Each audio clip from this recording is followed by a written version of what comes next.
Super అసలు.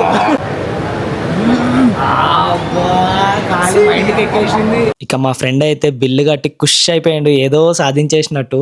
ఇక మావాడైతే చాయ్ తాగేది తాగుతాడు, ఒకవేళ అడిగితే మాత్రం నాకు నచ్చలేదు అని అంటాడు సింపుల్ గా. హలో డార్లింగ్స్, కొత్తగా ఓపెన్ అయిన నీలోఫర్ హైటెక్ సిటీకి వచ్చేసాం. 19th March 7 PM నుండే స్టార్ట్ అయిపోయింది. ఎగ్జాక్ట్లీ టీ హబ్ అపోజిట్ లోనే లొకేట్ అయ్యి ఉంది. సో ఇక ఐటీలో పనిచేసే వాళ్ళకైతే పండగ. ఇక చాయ్ విషయానికి వస్తే మాత్రం ఎగబడి మరి 150 పెట్టి మరి తీసుకుంటున్నారు. అండ్ టేస్ట్ కూడా చాలా మందికి ఫేవరెట్ నీలోఫర్ చాయ్ అంటే. అండ్ అంబియన్స్ మాత్రం వేరే లెవెల్లో ఉంది. లోపలికి వెళ్ళగానే ఏదో వేరే ప్రపంచానికి వెళ్ళిపోయినట్టు అనిపిస్తుంది. ఆ డిజైన్ అండ్ ఆ ఆర్కిటెక్చర్ బాబా ఎవరో గానీ ఈ డిజైన్ కి ఫుల్ జేబు నింపుకున్నట్టున్నాడు ఆర్కిటెక్ట్ మాత్రం. అండ్ ఒకేసారి 500 మెంబర్స్ దాకా కూర్చొని ఆరామ్సే చాయ్ తాగొచ్చు. అండ్ సపరేట్ కాన్ఫరెన్స్ రూమ్ ఉంది అండ్ ప్రైవేట్ ఛాంబర్స్ కూడా ఉన్నాయి. ఈవినింగ్ టైమ్స్ లో మాత్రం జస్ట్ అలా వచ్చి ఈజీగా ఫోటోషూట్ చేసుకొని వెళ్ళొచ్చు. నైట్ టైం వ్యూ అయితే ఎక్సలెంట్ ఉంది. సో మీరు కూడా వెళ్ళి ఒక్కసారి ఎక్స్పీరియన్స్ చేయండి, చాలా అంటే చాలా నచ్చుతుంది మీకు.